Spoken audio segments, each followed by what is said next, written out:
Em nome do Pai, e do Filho, e do Espírito Santo. Amém. A graça e a paz de nosso Senhor Jesus Cristo, o amor, a misericórdia de Deus nosso Pai e a presença do Espírito Santo estejam sempre convosco. Bendito seja Deus que nos reuniu no amor de Cristo. Sejamos todos muito bem-vindos, irmãos, à casa do nosso Pai, onde nós somos uma família, caminhamos juntos pela fé, pela nossa verdadeira confiança de que Deus se faz presente em nossa vida e em nossa história. Ainda mais quando caminhamos junto com a igreja. E é nesse sentido que nós somos convidados, agora já mês de outubro, passamos o mês de setembro falando da Bíblia, incentivando a rezar com a Bíblia, a estudar a Bíblia, mas agora no mês de outubro a igreja faz um outro convite. Mês de outubro é mês missionário. Convidados a colocar em nossas orações todas aquelas pessoas, seja padre, freira, gente do povo, tem muita gente que acaba deixando o seu país, a sua terra natal, para ir evangelizar, para levar Jesus em tantos e tantos lugares do nosso mundo. Nós tivemos a graça, durante o Tríduo de Santo Antônio, não sei quem participou, mas durante o Tríduo nós tivemos o testemunho do Padre Adriano. E o Padre Adriano, ele é da nossa diocese de Jundiaí, e ele estava trabalhando na África, ele era padre missionário na África. Agora já está conosco, está cuidando de uma paróquia na cidade de Jundiaí. Mas por muitos anos ficou na África e ele partilhou, durante o nosso tríduo, ele partilhou um pouquinho da história, da experiência dele. Ele está iniciando uma reunião, uma grande assembleia, onde ele convocou bispos, mas convocou também pessoas do mundo todo. Mas tem um detalhe muito interessante. Ele convidou pessoas de base. O que isso quer dizer? Ele fez um convite para pessoas das capelas, das paróquias, aquele povo que realmente está ali no dia a dia, trabalhando na igreja, na comunidade, pessoas que fazem a igreja acontecer mesmo. Por quê? Como o Papa fica no Vaticano, muitas vezes as coisas chegam para ele dizendo assim, está tudo lindo e maravilhoso. E o Papa sabe que não é bem assim. E aí ele tomou essa decisão de chamar a base, convidar pessoas mesmo das capelas, das paróquias, e ele quer escutar desse povo que põe a mão na massa, ele quer escutar como que anda a vida da igreja. E a partir daí ele vai elaborar todo um projeto, todo um caminho para a igreja. Então é tempo de escutar o povo.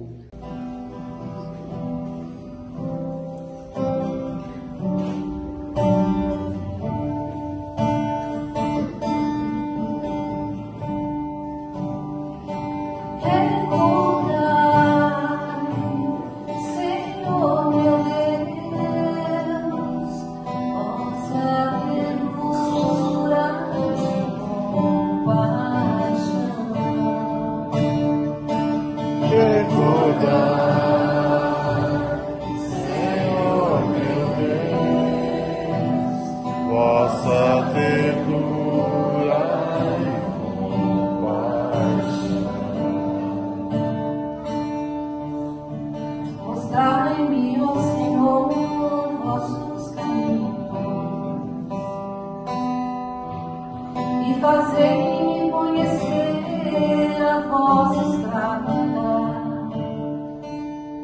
vossa verdade me oriente, me conduza,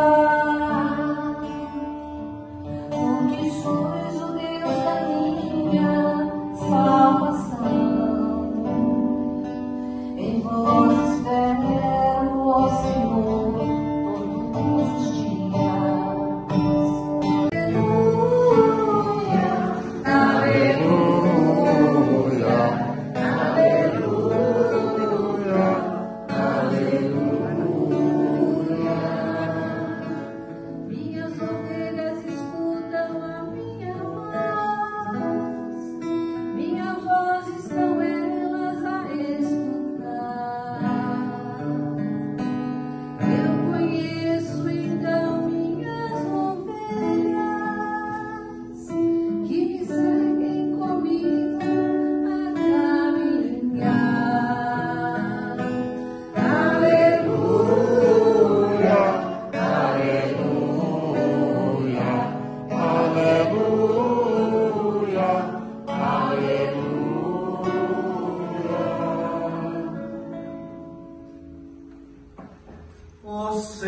esteja convosco.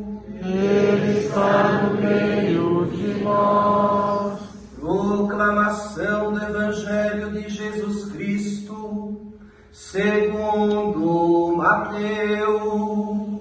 Glória a vós, Senhor. Naquele tempo, Jesus disse aos sacerdotes e aos anciãos do povo: o que vos parece? Um homem tinha 2 filhos. Dirigindo-se ao primeiro filho, ele disse: filho, vai trabalhar hoje na vinha? O filho respondeu: não quero. Mas depois mudou de opinião e foi. O pai dirigiu-se então ao outro filho e disse a mesma coisa. O filho respondeu: sim, senhor, eu vou. Mas depois não foi. Qual dos 2 fez a vontade do pai? Os sacerdotes e os anciãos do povo responderam: o primeiro. Então Jesus disse: em verdade vos digo, os cobradores de impostos e as prostitutas vos precedem no reino de Deus. Porque João Batista veio até vós e ensinou um caminho de justiça, e vós não acreditastes nele. Ao contrário, os cobradores de impostos e as prostitutas creram nele. Vós, porém, mesmo vendo tudo isso, não vos arrependestes para crer nele. Palavra da salvação. Glória a vós, Senhor.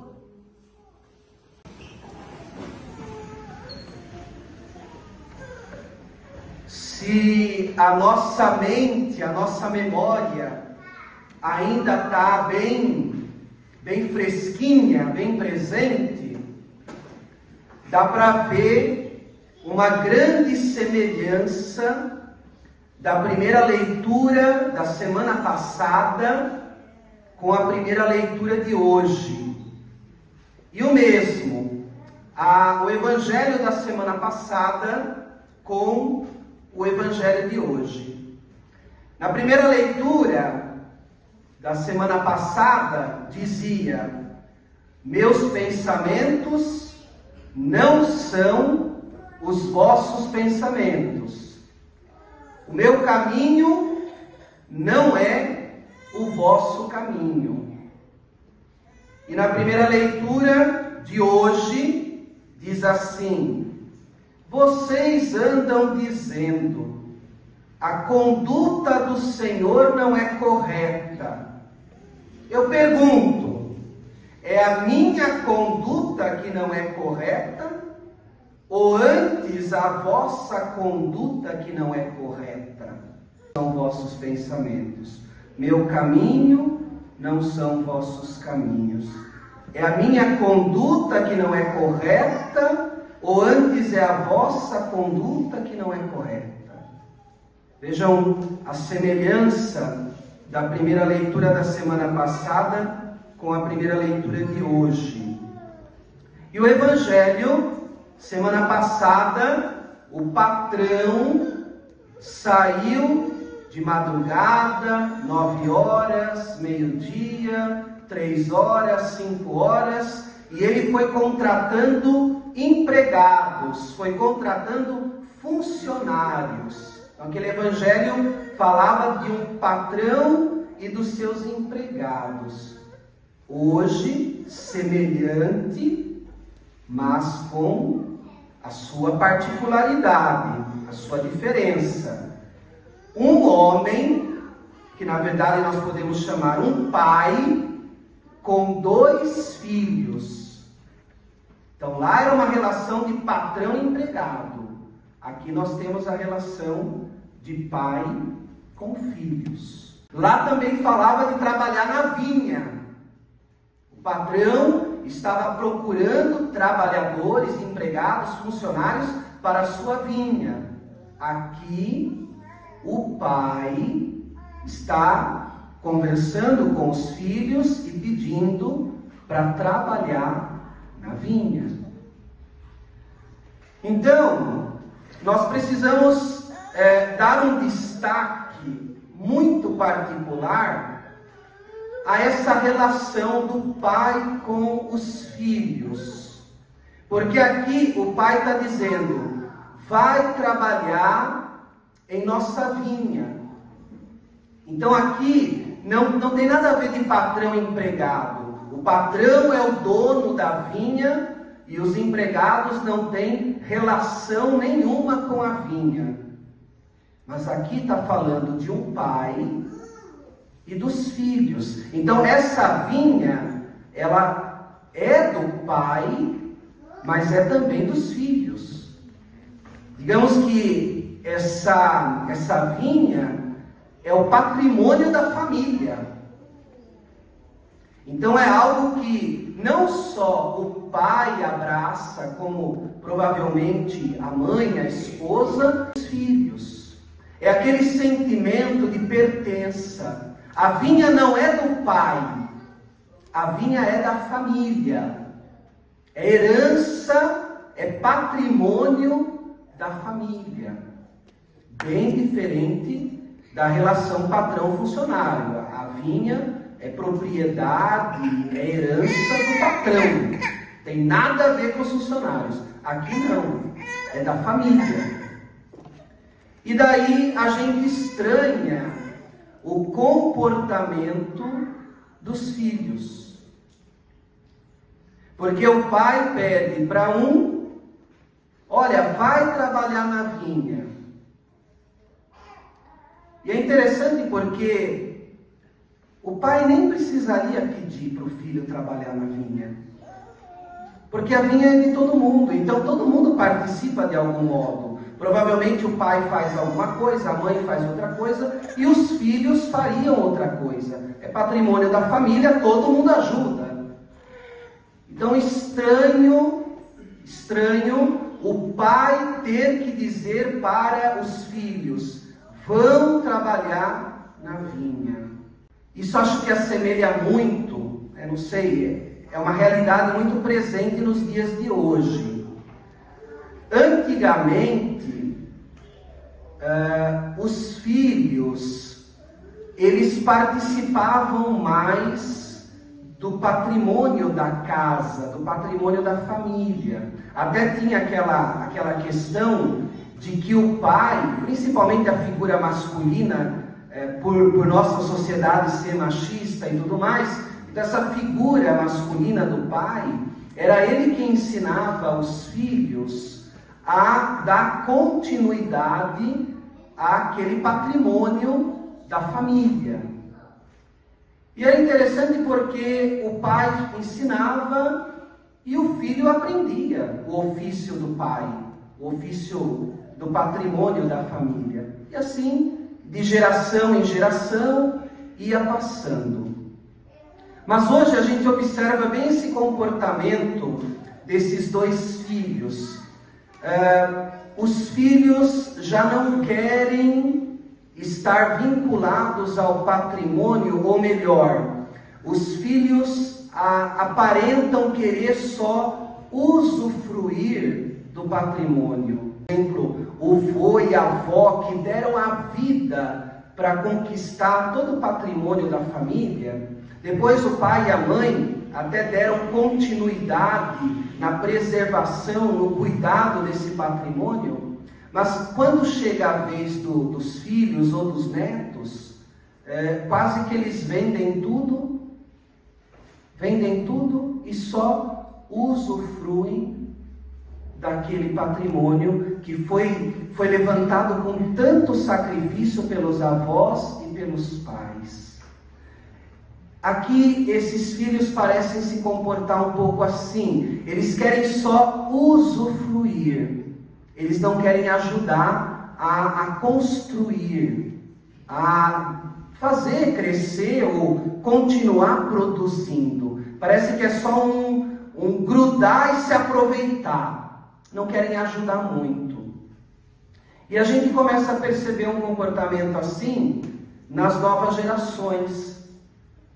Se a gente observa dentro da nossa própria casa, geralmente, quem é que faz tudo dentro de casa? Para quem que sobra fazer tudo dentro de casa? Geralmente é para a mulher. Geralmente. Tem as suas exceções, mas geralmente. Quem lava a louça? Mulher. Quem passa a roupa? Mulher. Quem limpa a casa? Mulher. Sempre acaba ficando para a mulher. É muito presente isso na nossa sociedade. Claro, tem homens que estão começando a tomar um pouco mais de consciência, repartir as atividades, mas ainda é muito cultural, é muito presente deixar tudo para a mulher. Mas tem um outro lado, que nós estamos falando principalmente aqui dos filhos. Quando chega na hora dos filhos, quase que não fazem nada. A gente observa a nova geração, e o pai e a mãe, o vô e a avó, falam assim, vai arrumar o quarto. O que falam? Ah, eu vou. Passa o dia inteiro e não vai. Fala, olha, ajuda aqui a lavar a louça. Ah, não posso, estou assistindo televisão. Ah, não posso, eu vou fazer não sei o quê. Mas, na hora de usufruir daquilo que é patrimônio da casa, eles não perguntam nem quem trabalhou, nem quem conquistou, nem quem trouxe aquilo para casa. Vai lá e usa. Então parece que as famílias um pouco ou muito estão perdendo essa questão de que é tudo nosso. Não é só do pai, não é só da mãe, é do filho, é da filha também, de todos nós. Então aquele cuidado, aquele zelo pela casa, ou melhor ainda, aquela participação. Por que a mulher tem que fazer tudo? Por que o homem não pode ajudar? A casa não é só da mulher, por que ela tem que fazer tudo? A casa não é só do pai e da mãe, é dos filhos também. Por que não existe uma divisão, uma partilha das tarefas? Porque um tem que fazer tudo, ou um ou outro tem que fazer muito mais, e os outros têm que fazer menos. Então esse sentido de pertença, esse sentido de participação, ele tem se perdido dentro da família e das novas gerações. Por isso que essa figura dos filhos mostra um comportamento que pode ser tanto da família, como também da comunidade, da igreja. Vou falar um pouquinho do que cada filho fez. Primeiro, um filho, ele responde para o pai, pai, eu não quero, mas depois ele acaba indo. O outro diz, sim, Senhor, e não vai. Se a gente prestar um pouquinho de atenção, esse que fala, sim, Senhor, e depois não vai, ele se assemelha muito a nós, e eu diria assim, muito a aqueles que se dizem cristãos e aqueles que se dizem católicos. Por quê? Nós somos um povo que na igreja, principalmente nas coisas da igreja, nas coisas de Deus, a gente fala muito sim. Nós falamos muito sim, mas o nosso sim sempre vira um não. Exemplo prático. O pai e a mãe vêm na igreja, quer batizar a criança. Às vezes é todo um trabalho. Ah, porque o pai e a mãe não é casado, os padrinhos não são casados, não é batizado, não tem crisma, não tem primeira comunhão. E se a igreja não dá o batismo, Nossa Senhora, detona o padre, detona a igreja e fala um monte. Tá bom, vamos batizar a criança. Chega no dia do batismo, pergunta que o padre faz. Pai e mãe, padrinho e madrinha, vocês vão educar essa criança nos ensinamentos de Jesus e da igreja? O que os pais e padrinhos respondem? Sim. Uma semana depois? Não. Isso vai assim de proporção. Catequese de primeira comunhão. Ai, padre, porque coloca a criança, é alfabetizada, não é alfabetizada, já passou do tempo, mas dá uma oportunidade. Ah, tá bom, põe a criança na catequese. 2 anos fazendo catequese e preparação para a primeira comunhão. Chega no dia da primeira comunhão, o padre pergunta: você quer receber o corpo e o sangue de Cristo? Sim. Domingo seguinte, dia de missa. Domingo é dia de missa. Domingo seguinte, cadê a criança? Não. Sim, mas falou não. E vai indo. Os jovens. Quer ser crismado? Quer receber o Espírito Santo? Quer colocar os dons do Espírito Santo na sua vida e a serviço da igreja? Na frente do bispo, né? A gente tem que tirar o bispo lá de Jundiaí, trazer o bispo para cá, na frente do bispo. Você quer ser uma pessoa cheia do Espírito Santo e colocar os dons do Espírito Santo na vida da igreja, na vida da comunidade? Sim. Semana seguinte, cadê os jovens? Não. Casamento, então. Casamento virou comédia. Padre, nós queremos casar no sítio, queremos casar na chácara. O senhor faz casamento lá? Não, porque a igreja... Casamento é na igreja, né? Quanto o senhor quer para fazer lá na chácara? Padre, quanto que o senhor quer para fazer lá na praia, na beira da praia? Claro, nessa situação não tem jeito, é na igreja. Tá bom, vamos fazer na igreja. Pergunto, você, homem, mulher, você, esposo e esposa, vocês querem construir a vida dessa família dentro da igreja? Que o homem e a mulher respondem? Sim. Não. Então nós somos muito esse filho do sim, que fala sim e depois é não. E é feio, porque assim, ele está mentindo. Aqui tem uma mentira. Sim, eu vou. E depois ele não vai. Ele está mentindo. O segundo é menos pior. Porque o segundo, ele é sincero. O pai fala, vai trabalhar. O que o filho fala? Não quero. É sincero. Melhor assim até. Eu não quero trabalhar. Mas depois, isso é interessante, ele vai refletir, ele vai amadurecer, ele começa a perceber, não, mas a vinha também é minha, eu também faço parte dessa família, o meu pai construiu, o meu avô construiu, é minha responsabilidade também ajudar a tocar tudo isso para frente. Então ele vai refletindo e depois ele vai. Interessante. Primeiro momento resistência, mas depois ele vai. Então é aquelas pessoas, e aqui a gente tem que falar com muita sinceridade de coração, que tem muita gente que fala não para Deus, que não é batizado, não tem primeira comunhão, não tem crisma, não casou na igreja, pessoa que sempre falou não assim das coisas de Deus e da igreja, que muitas vezes praticam a palavra de Deus mais do que nós que falamos sim, sim, sim.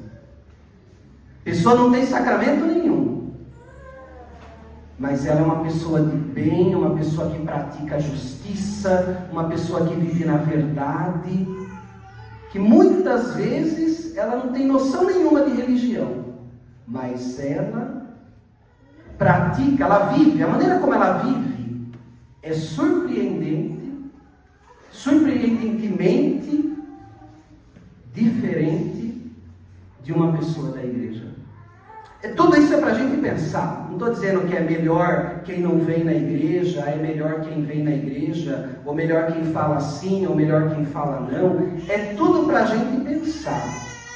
Porque, na verdade, o ideal não é nem o primeiro filho e nem o segundo filho.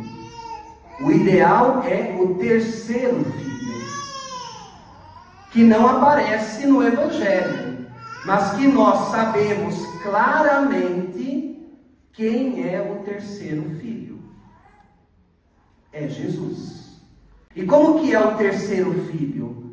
É aquele que fala sim e aquele que de fato vai e faz. Esse é o filho. O verdadeiro filho, ele fala sim e ele faz. Por isso, uma frase que salta aos olhos, chama a atenção na segunda leitura, Paulo fala assim: tenham o mesmo sentimento que existe em Jesus. Tenham o mesmo sentimento que existe em Jesus. Qual é o sentimento que existe em Jesus? De em tudo fazer a vontade do Pai. Então ele é aquele que fala sim, Pai. E olha que ele fala até no momento mais difícil. Lembra do sim no Monte das Oliveiras? Pai, esse cálice, ai Pai, afasta de mim esse cálice. Ele mostra ali o lado dele. Ai, eu não queria morrer, eu não queria passar por tudo isso. Mas, Pai, seja feita a vossa vontade e não a minha. Então Jesus é aquele que fala sim, e eu vou fazer aquilo que o Senhor quer. Então o terceiro filho, o filho do sim, e o terceiro que realmente faz o que o Pai pede, e faz de coração, não por obrigação, não. Isso faz lembrar uma música do Padre Zezinho, não sei se vocês conhecem, eu não lembro ela toda, mas é aquela: amar como Jesus amou, viver como Jesus viveu, pensar como Jesus pensou. É tudo nessa linha aí. Paulo está falando disso. Tenham os mesmos sentimentos do Senhor Jesus. O Filho autêntico, o Filho verdadeiro, aquele que fala sim e aquele que faz de verdade. E aí, para prender a nossa atenção, a última parte do Evangelho fala que os cobradores de impostos e as prostitutas estão seguindo a nossa frente, estão precedendo a gente no reino de Deus. Então, é justamente para dizer para nós: presta atenção, que tipo de filho que nós somos. Que tipo de filho que nós somos? Porque se nós pegarmos o Evangelho, não só as prostitutas, não só os cobradores de impostos, mas todo tipo de gente, quando de fato abriram o coração para Jesus, mudaram de vida. Basta pegar qualquer evangelho, aquelas prostitutas, aqueles cobradores de impostos, Mateus, por exemplo, Maria Madalena, por exemplo, quando encontraram com Jesus, a mudança de vida foi forte. Então eles passaram de uma situação torta, de uma situação desorientada, eles encontraram o caminho. Então o que o Evangelho quer dizer para nós, é que nós precisamos encontrar o nosso caminho. Que nós somos pecadores também. Talvez não nessa situação tão grave. Pode ser, não sei. Tem gente que tem o coração corrupto, tem gente que tem o coração na prostituição, tem tanta coisa. Mas a questão é pensar assim: nós somos pecadores, mas que tipo de filho que nós queremos ser? Nós queremos ser o filho que fala não e depois vai, que é mais ou menos. Nós queremos ser o filho que fala sim e não vai, que é terrível, mentiroso, terrível. Ou nós queremos ser o filho autêntico, como Jesus, aquele que fala sim e aquele que realmente faz. Então rezemos, irmãos, nós estamos a caminho, somos um povo a caminho, e a nossa referência, a nossa imagem é Jesus. Nós queremos chegar a esse Filho de Deus autêntico, nós queremos chegar a esse ser humano perfeito que Ele é. Nós queremos ser filhos e filhas que dizem sim e que de fato fazem a vontade do Pai.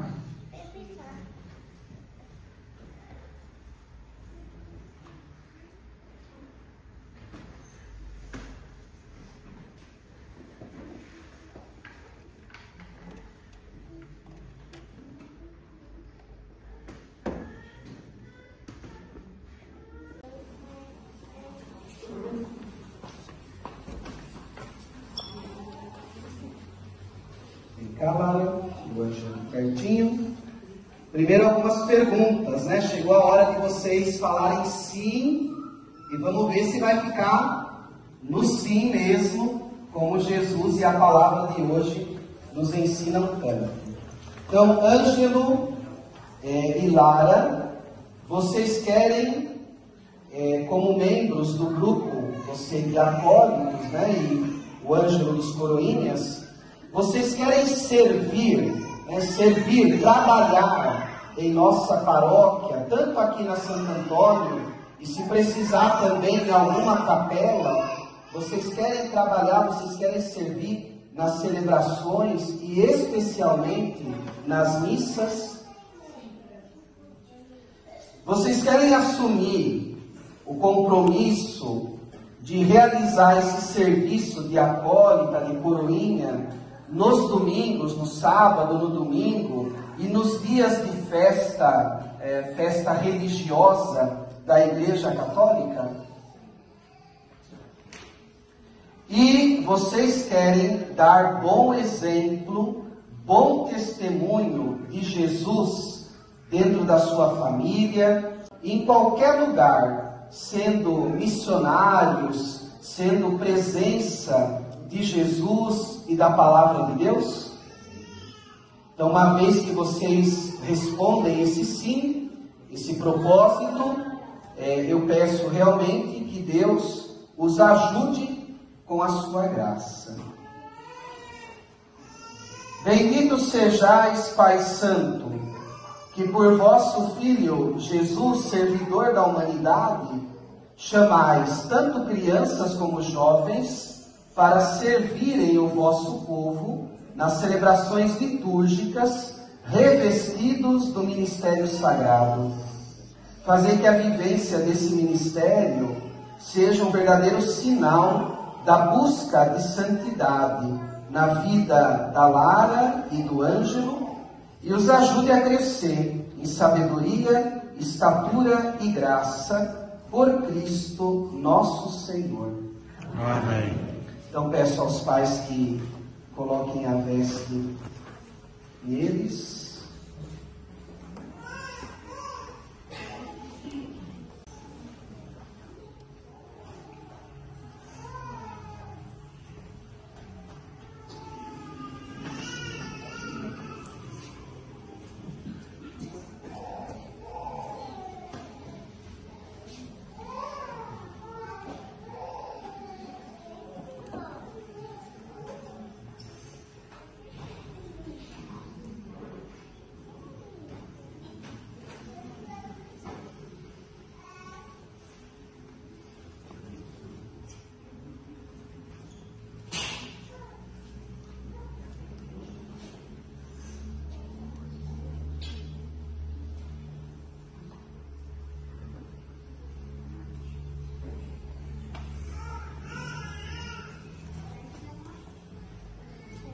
Fiquemos em pé para rezar por eles. Ó Deus, que amais a inocência e renovais as nossas vidas, vos pedimos, conservai e fortificai com vossa graça o coração da Lara e do Ângelo, a fim de que vos sirvam com pureza de coração e sejam fiéis testemunhas do Evangelho, por Cristo nosso Senhor. Amém. Então, Lara e Ângelo, a partir da comunidade, vocês passam a fazer parte do grupo de acólitos, acólitas e de coroinhas. Sejam bem-vindos e mais serviço e mais trabalho para vocês. Uma salva de palmas. Um abraço do Pai e da Mãe.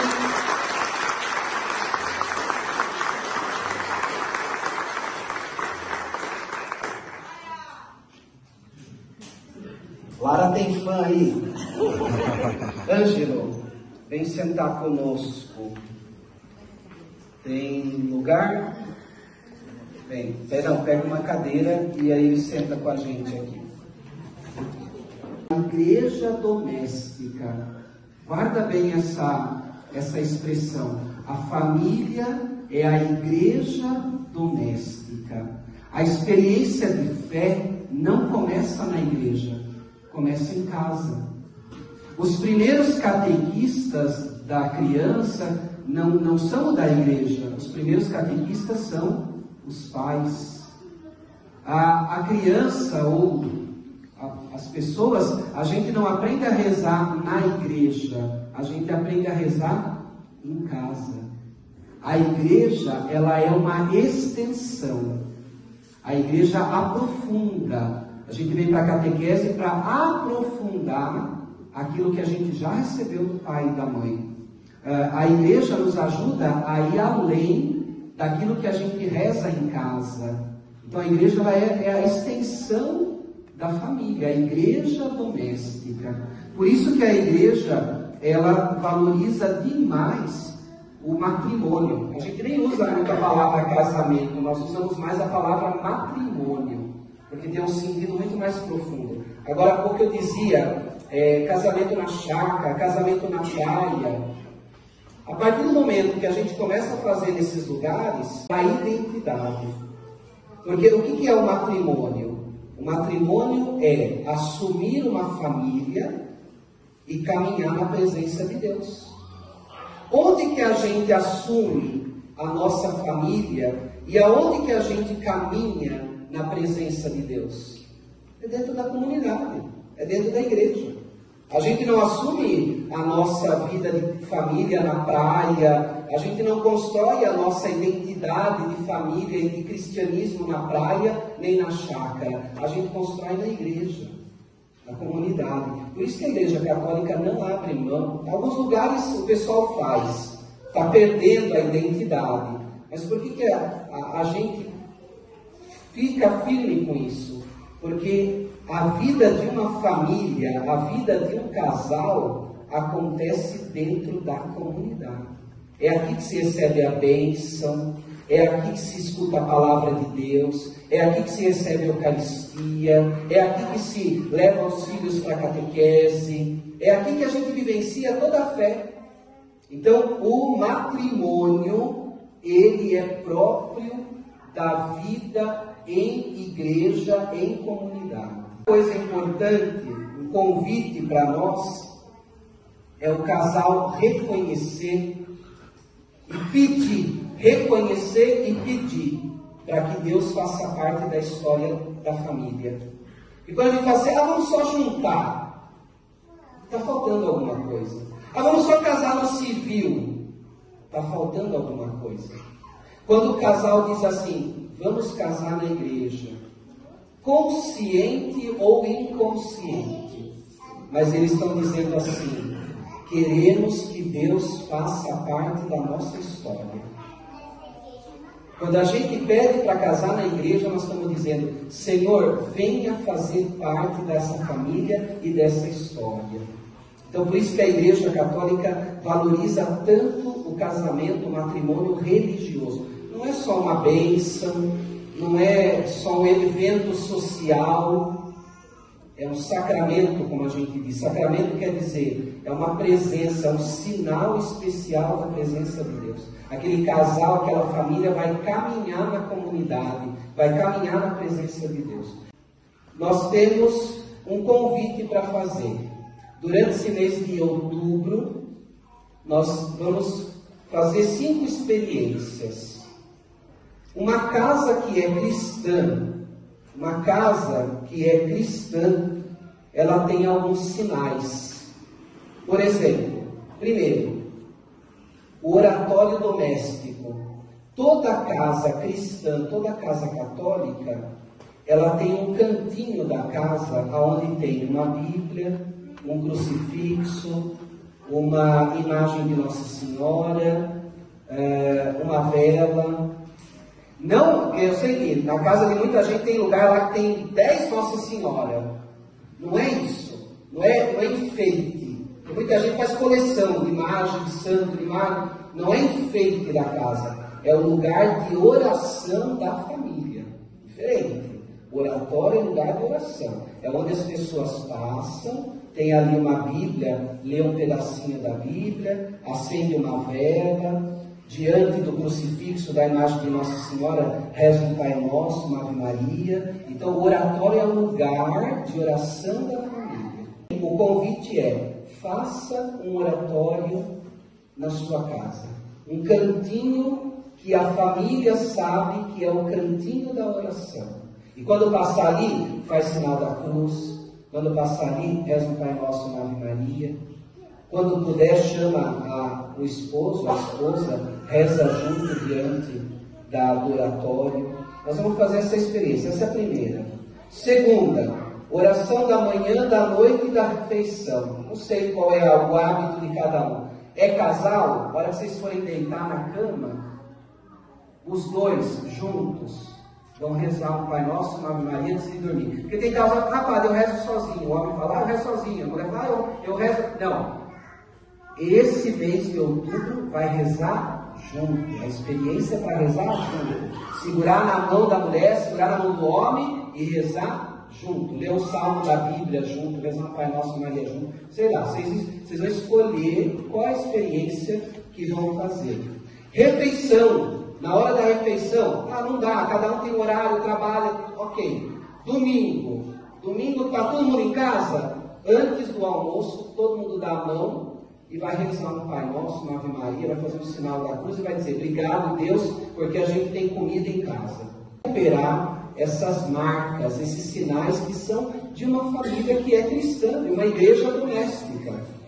Terceiro, eu já falei da Bíblia, mês passado a gente já falou bastante. A Bíblia na vida da família, lê um pedacinho, lê o Evangelho do dia, ou então, quando vem na missa do final de semana, durante a semana, conversem sobre o que o padre falou, sobre as leituras que nós escutamos, leva isso para a semana, comenta com o marido, comenta com a esposa, comenta com o filho, faz essa palavra entrar na família, entrar na casa, leva a palavra daqui para a igreja doméstica. Quarto, participar da missa. Eu já participo. Nós vamos fazer um convite, dentro do que é possível, claro. Convida e venha em família participar da missa. Pelo menos uma vez nesse mês, uma só. Tem gente que vem no sábado, vem o marido no sábado, a esposa vem no domingo de manhã, o filho vem no domingo à noite. Conversa com a família. E nesse mês, uma missa pelo menos, vai vir a família toda. Tenta fazer essa experiência. E, por fim, a participação na comunidade. A família se integrar dentro da vida da comunidade. A gente não deve ficar falando porque ninguém é melhor que ninguém, nenhuma família é perfeita, mas é importante ter esse testemunho dentro da comunidade, uma família que caminha na presença de Deus. Então, por exemplo, a Lara, está o pai, está a mãe, está o irmão, a irmã, então a família. O povo do canto, está a família inteira também. Então, assim, é importante ter esse testemunho dentro da comunidade. A comunidade precisa de famílias que mostrem que é possível caminhar junto, rezar junto, trabalhar junto na comunidade. Então nós vamos fazer essa experiência, dentro da possibilidade de cada um. Se não consegue trazer ninguém para a igreja, para a missa, não tem problema. Tenta pelo menos no almoço de domingo fazer todo mundo rezar junto. Se não consegue fazer rezar junto no almoço da casa, o esposo e a esposa, antes de dormir, dá a mão um para o outro, reza o Pai Nosso e Maria. Tenta alguma coisinha a gente consegue, tudo não vai conseguir, mas alguma coisinha a gente consegue. Esse mês vai ser um mês em que nós vamos rezar e que nós vamos trabalhar para a nossa família ser uma igreja doméstica. A experiência de outubro, a gente tenta levar depois para frente, não é só nesse mês, mas a gente leva para frente. Rezemos por todas as famílias para que se tornem verdadeiramente moradas da presença de Jesus e possam testemunhar em obras e palavras a alegria de viverem unidos na graça de Deus. Então, esse vai ser o nosso caminho de vocação pela família durante o...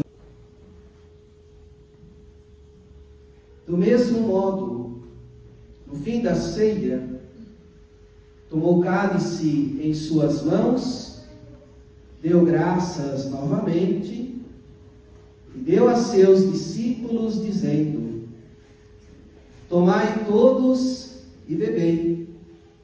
Este é o cálice do meu sangue, o sangue da nova e eterna aliança, que será derramado por vós e por todos para a remissão dos pecados. Faze isto em memória de mim.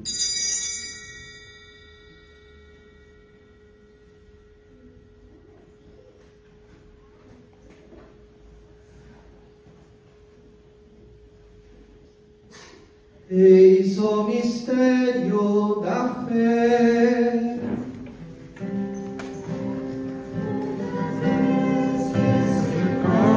Deste pão, toda vez que se bebe deste carinho, se recorda a paixão de Jesus Cristo e se fica esperando a sua volta. Por Cristo, com Cristo e em Cristo, a vós, Deus Pai Todo-Poderoso, na unidade do Espírito Santo, toda honra e toda glória, agora e para sempre. Amém.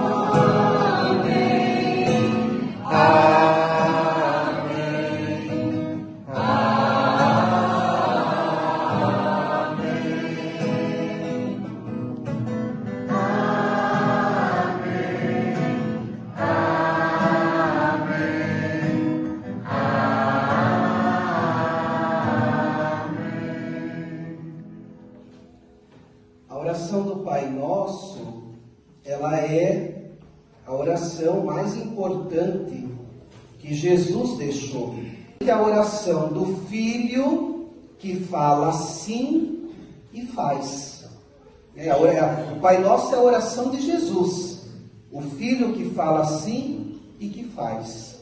Então, que nós conscientes, nós estamos rezando a mesma oração de Jesus. Então, que nós, de fato, sejamos filhos e filhas do sim na palavra e na ação. Digamos juntos: Pai nosso que estais nos céus, santificado seja o vosso nome. Venha a nós o vosso reino. Seja feita a vossa vontade, assim na terra como no céu. O pão nosso de cada dia nos dai hoje. Perdoai as nossas ofensas, assim como nós perdoamos a quem nos tem ofendido. E não nos deixeis cair em tentação, mas livrai-nos do mal. Amém. Livrai-nos de todos os males, ó Pai, e dai-nos hoje a vossa paz. Ajudados pela vossa misericórdia, sejamos livres do pecado e protegidos de todos os perigos, enquanto, vivendo a esperança, aguardamos a vinda do Cristo Salvador. A oração do Filho que fala sim e faz. O Pai Nosso é a oração de Jesus, o Filho que fala sim e que faz. Então, que nós conscientes, nós estamos rezando a mesma oração de Jesus. Então, que nós, de fato, sejamos filhos e filhas do sim na palavra e na ação.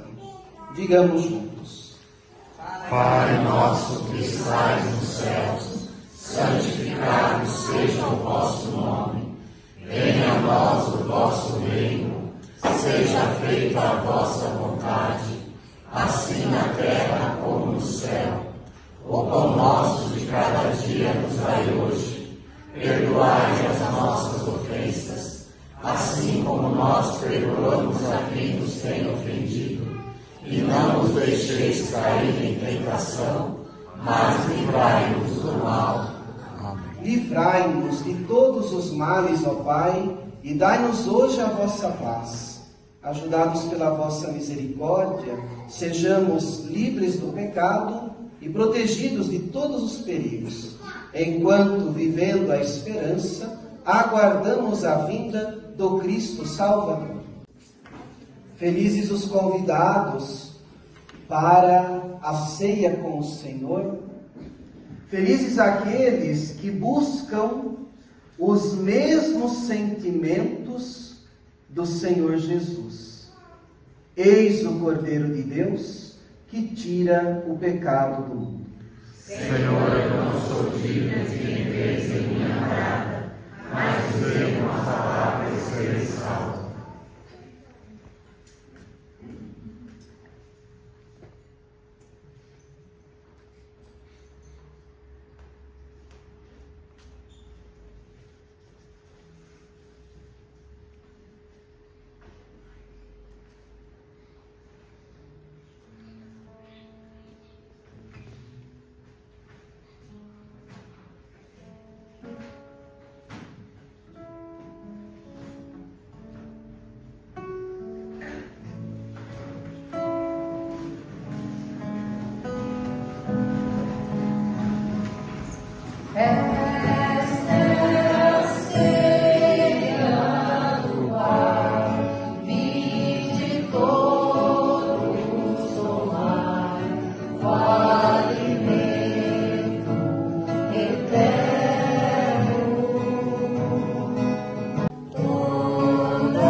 Para que nesse final de semana a gente dê uma bênção especial por causa desse encontro que está tendo lá em Roma. Então ele mandou um documento falando sobre tudo que está acontecendo e ele deu essa oração, essa bênção para que os padres façam para o povo. São três orações, no final de cada uma, a gente vai respondendo o amém.